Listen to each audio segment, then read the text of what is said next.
মুসলমানদের ধ্বংস করেছে এই সিপিএম, কংগ্রেস, তৃণমূল। বুঝতে পারেন, আজ একটা নৌসাদ দাঁড়িয়েছে, কাল 10টা নৌসাদ দাঁড়াবে। আমি বলবো এটাই পথ। আপনি অন্য নৌসাদকে পছন্দ না করলে অন্য দল করতে পারেন, কিন্তু নিজেদের দল, নিজেদের নেতা তৈরি না করলে আপনার বিপদে একটা উফ করবে না। আপনি বলুন, এক তো এরা হিন্দু এলাকায়, এদের একটা পারাকার জায়গা নেই।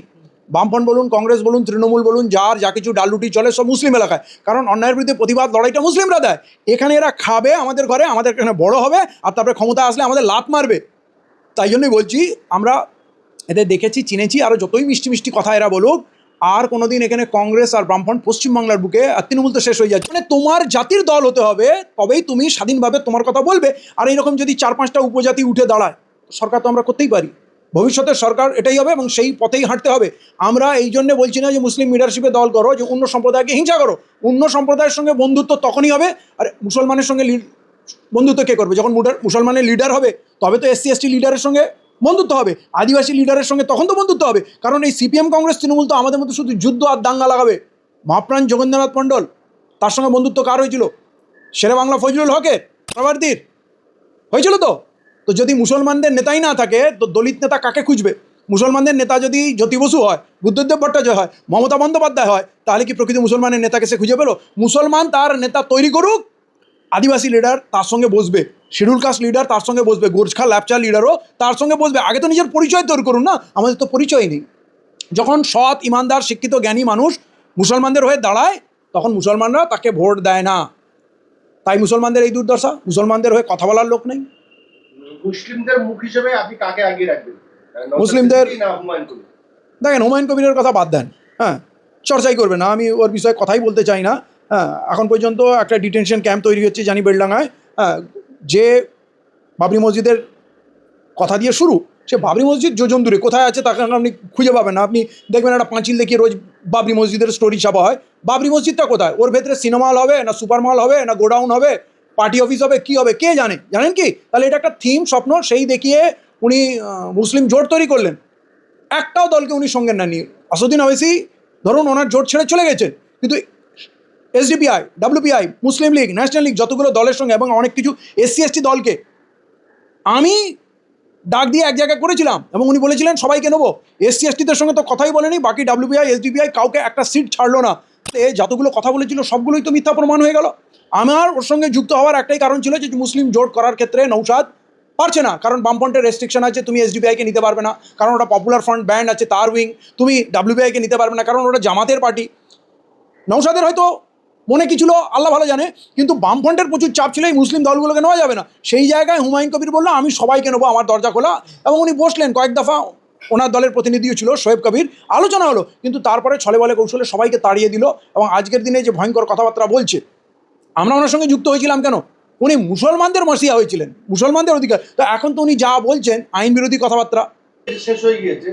বেশ কিছু মানুষ বলছে যে এইবারে বাম, কংগ্রেস, ISF এই দিকে মানুষ যারা বিজেপি বিরোধী তারা সেই দিকে যাবে। আপনি এর সঙ্গে একমত?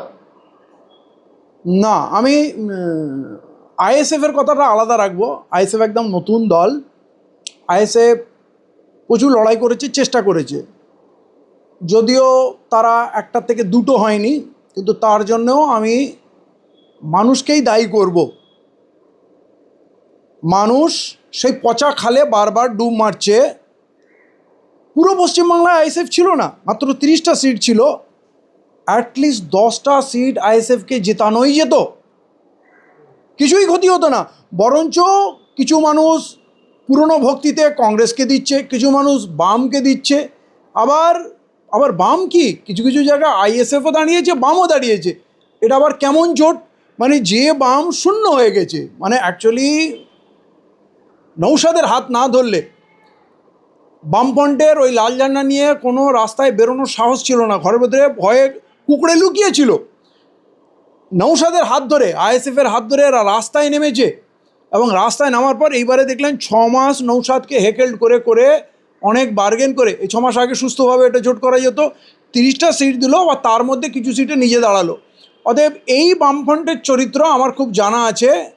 নৌসাদ যদি বামফ্রন্টের সঙ্গে জোট না করে সহযোগী আরও যারা মূলনিবাসী পার্টি আছে তাদের সঙ্গে জোট করত, তাহলে এর থেকে ভালো রেজাল্ট করত। এই বামফ্রন্ট কখনো চাইবে না যে আইএসএফ বা নওশাদ সিদ্দিকিরা মাথা তুলে দাঁড়াক। তো আমি এই তিনটে সম্ভাবনার মধ্যে আইএসএফকে আলাদা রাখছি। আইএসএফ নতুন দল, আপনি আইএসএফ করতেই পারেন, কারণ এই মুহূর্তে মুসলমানদের নেতৃত্বে প্রমিনেন্টলি একটাই দল আছে যেটা লড়াই দিয়েছে, রেজাল্ট দিয়েছে এবং বেশ কিছু সিটে ভালো ভোট পেয়েছে। সেই ভোটগুলোকে যদি আরও বাড়ানো যেত তাহলে কিন্তু ওখানে আসতো। কারণ আমি তো নওশাদকে কংগ্রেসের থেকে উপরে রাখবো, বামফ্রন্টের থেকে উপরে রাখবো। আমি কংগ্রেসের কালো ইতিহাস জানি, আমি বামফ্রন্টের কালো ইতিহাস জানি। যখন এরা, আপনাকে মানুষকে বিচার করতে হবে, যখন সে ক্ষমতায় ছিল কি করেছে। নওশাদ কোনোদিন ক্ষমতায় ছিল না।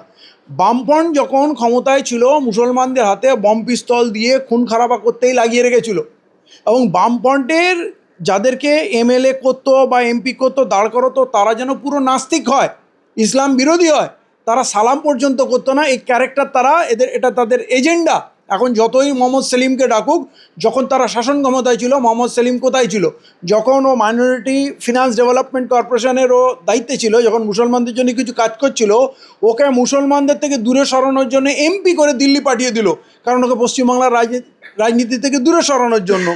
আর দেখবেন, প্র্যাকটিক্যাল কথা বলছি, যদি বামফ্রন্ট, কংগ্রেস বা তৃণমূল যখন ক্ষমতায় থাকে তখন কি করে, মুসলমানদের শিক্ষিত বুদ্ধিজীবী ভদ্রলোকদের রাজনীতিতে তারা তুলে আনে না, তখন তারা ক্রিমিনালদের তুলে আনে এলাকায় লুটপাট চালানোর জন্য।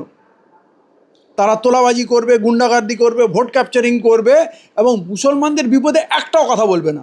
আরে জুম্মা 8 দিন তো বিজেপি এসছে, পশ্চিমবাংলায় আমাদের ধ্বংস করেছে কারা?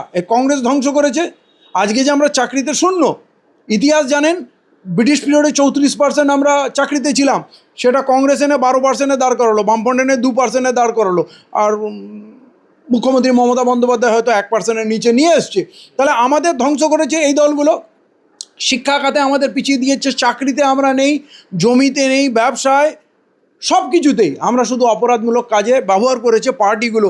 আপনি বলুন এই পার্টিগুলো আমাদের কী দিয়েছে? মুর্শিদাবাদ একটা ইউনিভার্সিটি পায়নি, অনেক সংখ্যালঘু অধ্যুষিত এলাকা বা মুসলিম বেল্টে আপনি প্রাইমারি স্কুল পর্যন্ত ঠিকঠাক পাবেন না, সেখানে শিক্ষক পাবেন না।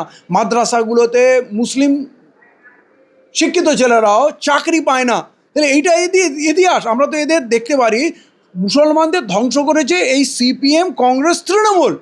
তাহলে এদের যদি আমরা ক্ষমতায় আনি, মুসলিম এলাকায় গুন্ডাগার্দি বাড়বে, এরা মুসলিম এলাকায় গুন্ডাদের পাওয়ারফুল করে, আমরা ভয়ে আতঙ্কে থাকি, আমাদের উপরে তোলাবাজির ভয়, ব্যবসায়ীর ভয়, সাধারণ মানুষের ভয়, গরিব মানুষের ভয় এবং মার ধর লুট লেগেই থাকে। আজকের দিনে দেখুন আমরা শান্তিতে আছি। হয়তো নওশাদ সিদ্দিকী ভালো দিন ব্যাখ্যা করেনি, কিন্তু আমি আপনাকে ভালো দিন ব্যাখ্যা করে দিচ্ছি। বিজেপি আসার পর অনেকগুলো সংকট যেটা ওদের রাষ্ট্রীয় স্তরের এজেন্ডা আছে লাগু করবে, কিন্তু আমরা সাধারণ মানুষ রিলিফ পেয়েছি। আমার মুসলিম এলাকায় যে ক্রিমিনালগুলো মাথায় উঠে নাচছিল তারা সব গর্তে লুকিয়ে পড়েছে। বিজেপি কোনো মুসলিমকে টিকিট দেবে না, অতএব মুসলিম সমাজ থেকে বিজেপির কেউ জিতবে না।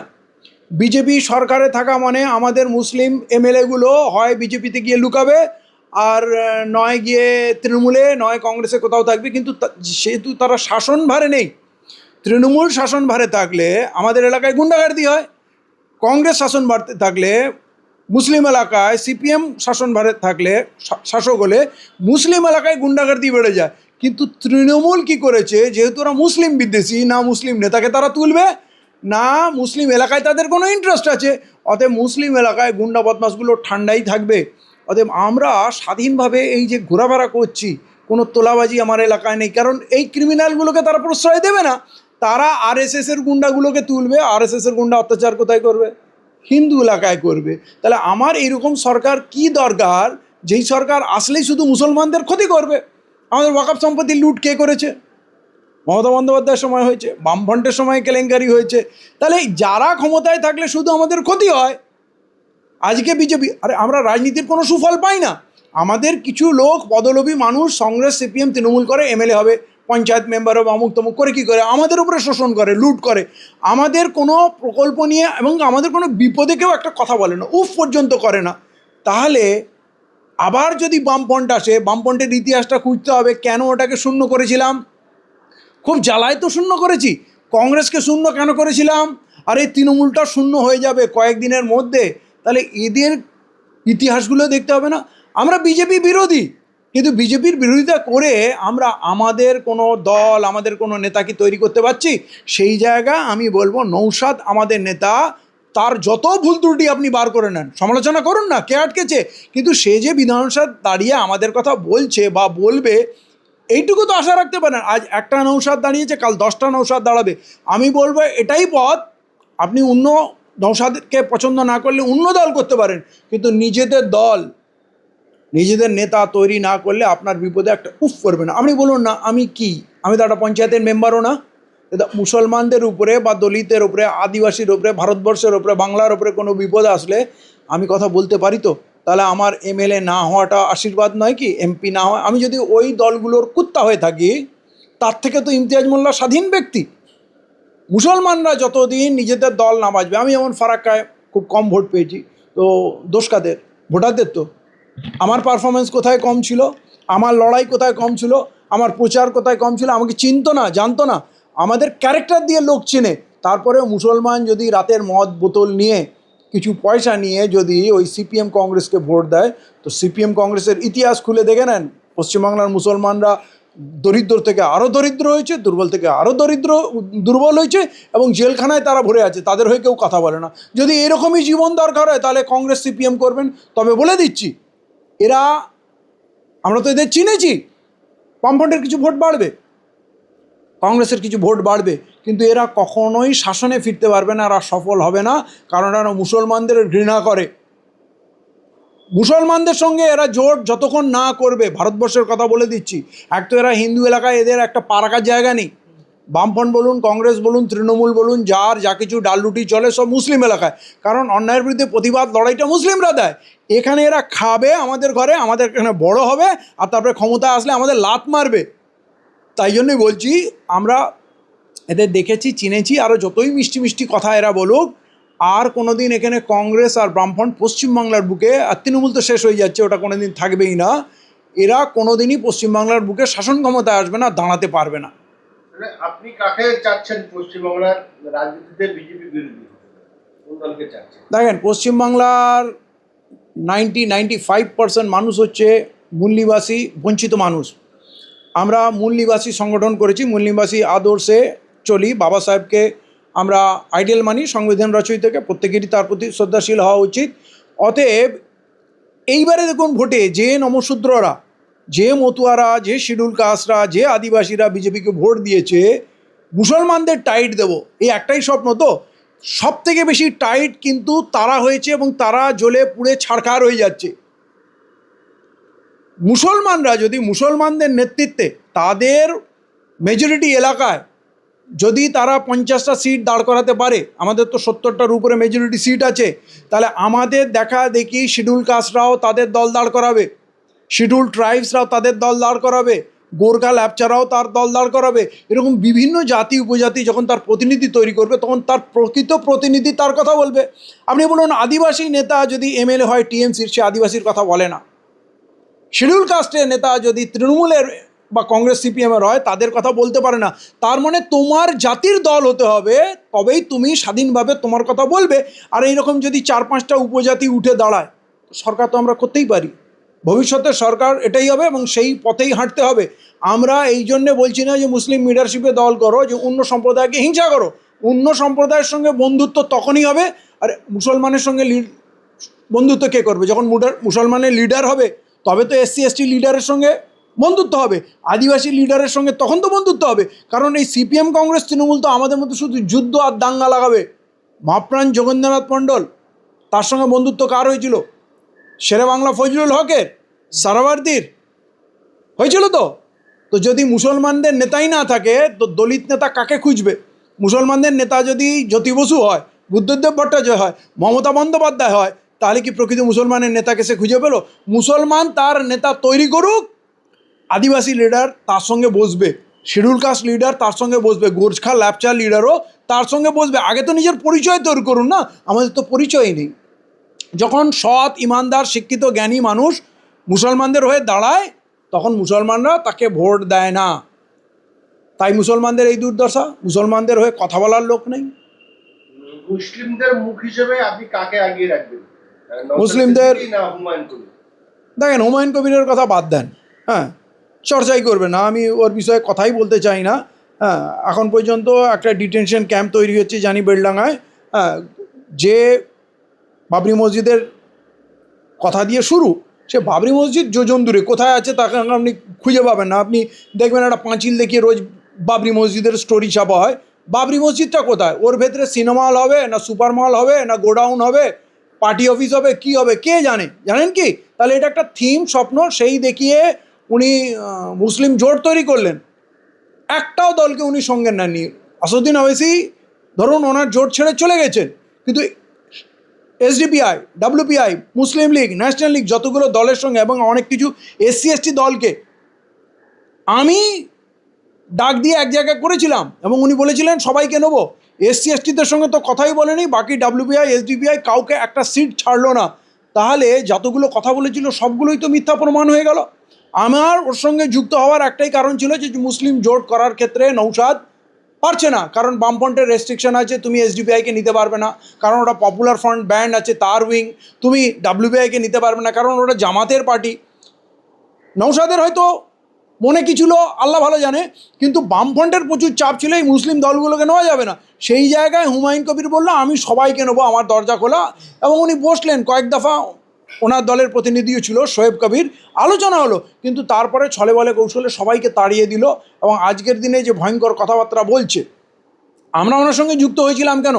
উনি মুসলমানদের মসিয়া হয়েছিলেন, মুসলমানদের অধিকার। তো এখন তো উনি যা বলছেন আইন বিরোধী কথাবার্তা, এবং মুসলমানদের তাতে কোনোই বেনিফিট হবে না। সবসময় হুঙ্কার গর্জন, এই দেখে নেবো, ওই দেখে নেবো, সেই দেখে নেবো। তো মুসলমানদের এতে কোনো বেনিফিট হওয়ার নয়। এবং যেটা মূল কথা, বাবরি মসজিদ দিয়ে শুরু হয়েছিল, সেই বাবরি মসজিদের একটা ইঁট আমি আজ পর্যন্ত দেখতে পাইনি, চিন্তা পর্যন্ত দেখতে পারিনি। আর এখন তো আমার কিছু বলার নেই, মানুষ দিনরাত ওনাকে দেখছে, ওনাকে বুঝছে। যত তাড়াতাড়ি মানুষ এই ট্র্যাপ থেকে বেরিয়ে আসে তত ভালো হবে। আপনি বলুন, আমি যদি এখন বলি যে আজকে আমি একটা, উনি বলছেন বাবরি মসজিদের নাম পাল্টে অন্য নাম হবে, তো আমি যদি বলি আজকে একটা তাজমহল তৈরি করব, সেটা দেখতেও তাজমহলের মতো হবে না, আর তার নামও তাজমহল হবে না। তো সেটাকে আপনি কী বলবেন বলেন তো? ভাঁওতা বলবেন তো? এই জন্যে বলছি, মানুষ যদি বুদ্ধিমান হয় এই ট্র্যাপ থেকে বেরিয়ে আসবে। কারণ আমরা এখানে হিন্দু মুসলমান ঝগড়া চাই না, কারণ আমরাই ওনাকে চাপ দিয়েছিলাম, উনি চাপে নথি স্বীকার করেছিলেন এবং বলেছিলেন আমি ওই 70 আর 30-এর কথা যেটা বলেছি ভাগীরথী ভাসিয়ে দেবো, তার জন্য প্রকাশ্য মঞ্চে ক্ষমা চেয়েছিলেন যে আমাকে ক্ষমা করে দিন, এরকম ভুল আর কোনো দিন হবে না। আমরা ভেবেছিলাম মানুষ ভুল করতে পারে, উনি বেশি লেখাপড়া জানেন না, কিন্তু হয়তো মনটা ভালো, ভুল সংশোধন করছেন, হয়তো মমতার চাপে পড়ে এইসব করেছিলেন। তা আমরা ওনাকে গুড ফেথ ওনাকে অ্যাকসেপ্ট করেছিলাম, চলো একটা মানুষ জনপ্রিয় হয়েছে, যদি কিছু করতে চায় করুক। কিন্তু যখন দেখলাম আবার সেই তিনি হিন্দু মুসলমানদের কথা বলছেন, আবার বলছেন আমার মুর্শিদাবাদ যদি কিছু হয় থানা ভেঙে দেবো, গুড়িয়ে দেবো, উড়িয়ে দেবো, কী কী কথা বলছেন। আপনি মুসলমানদের নেতা হয়ে গেলেন। আবার বলছেন যে শুভেন্দু যদি হিন্দুদের কথা বলে তাহলে আমি মুসলমানের কথা বলবো। আরে মুসলমানদের কথা আমরাও বলি, তাই বলি কি আমরা হিন্দুদের বিরোধী, আদিবাসীর বিরোধী? আমরা কারো বিরোধী নয় তো। মুসলমানদের কথা বলতে গেলে উগ্র কেন হতে হবে? কেন ভাঙচুরের কথা বলতে হবে? কেন থানা ঘিরে নেবো, থানা ভেঙে দেবো, এসপির ইট ধরে নেবো, এসডিপিওর কলার ধরে নেবো? এইটা কি মুসলিম নেতার কাজ? এইবারে গরুতে কোরবানির ক্ষেত্রে পুরো ওলামা, ভারতবর্ষের টপ ওলামা, পশ্চিমবাংলার ওলামা, সব সংগঠন বললো আমরা গরু কোরবানি করবো না, গোমাতার হত্যা আমরা করবো না, আমরা হিন্দুদের সঙ্গে সম্প্রীতি চাই। উনি বললেন না, গুজবে কান দেবেন না, গরু কোরবানি যেমন হতো তেমনই হবে, একটু লুকিয়ে করবেন, আড়ালে করবেন। মানে ওনার ভার্ডিক্টটা আলাদা। কোরবানির ব্যাপারে ওলামারা যা কথা বলছে, আবার বলছেন যদি কোথাও কিছু করে তাহলে আমি থানা ঘিরে নেবো, অচল করে দেবো, রাস্তাঘাট বন্ধ করে দেবো। আপনি সবসময় মাথায় গণ্ডগোল ঘুরে নাকি? এই গণ্ডগোল নিশ্চয়ই মুসলমান সমাজের জন্য ভালো হবে না। তাই বলছি যত তাড়াতাড়ি মানুষ বুঝবে, সাবধান হবে, ততটাই ভালো হবে। বেশ কিছুদিন আগে একটা ভিডিও ভাইরাল হয়েছিল হুমায়ুন কবির সাহেবের, এবং বেশ কিছু মানুষ বলছেন যে হুমায়ুন কবির অ্যাকচুয়ালি বিজেপির মোহরা এবং বিজেপির কাছ থেকে বেশ কিছু অর্থ নিয়ে এই বাবরি মসজিদের নাম করে মুসলিম ভোটটাকে তৃণমূল থেকে সরিয়ে দিয়ে বিজেপিকে আসতে ক্ষমতায় আসছে পশ্চিমবাংলায় সুবিধা করছে। এর সঙ্গে আপনি একমত হবেন? দেখুন, এইটা এখন দিনের আলোর মতো পরিষ্কার। ক টাকা নিয়েছে, কা নিয়েছে জানি না, তার তথ্য প্রমাণ তো আসেনি। এবং সবথেকে বড় কথা, যে ভিডিওটা ভাইরাল হয়েছিল সেটা 19 ডিসেম্বরের ভিডিও ছিল। 4 মাস পর মুখ্যমন্ত্রী ফিরহাদ হাকিমকে দিয়ে ছাড়লেন। তাহলে আমার কথা হলো, ফিরহাদ হাকিম যখন হাউ হাউ করে কাঁদছিল, ছি ছি ধর্মটাকে বিক্রি করে দিল, ধর্মের ঠেকেদার না, ধর্ম যখন বিক্রি হয়েছে এত ব্যথা, তো 4 মাস ভিডিওটা ধরে পাঁজা করে বসেছিল কেন? ফিরহাদ হাকিম যদি 4 মাস আগে ভিডিওটা রিলিজ করে দিত, তখন তো হুমায়ুন কবিরের দলই তৈরি হয়নি, কিছুই হয়নি। তার মানে তোমরা এই পরিকল্পনায় সামিল। আবার দেখুন, হুমায়ুন কবির বলছে ওর 51 মিনিটের পুরো ভিডিওটা আমার কাছে আছে, তার মানে এটা গড়াপেটা। আরে কেউ যদি স্টিং অপারেশন করে, স্টিং অপারেশন করে যাওয়ার সময় তার পুরো ভিডিওটা তাকে দিয়ে যায়, এই দাদা আপনি 1 কপি রাখেন নাকি? তাহলে এইখানে প্রচুর জল আছে। এইটা একটা পুরো গেম প্ল্যান ছিল যে মুসলমানদের আকৃষ্ট করে নিজের নৌকায় তোলা, আর তারপরে মাছ ধরিয়ে নিয়ে গিয়ে নৌকাটাকে ডুবিয়ে দেওয়া।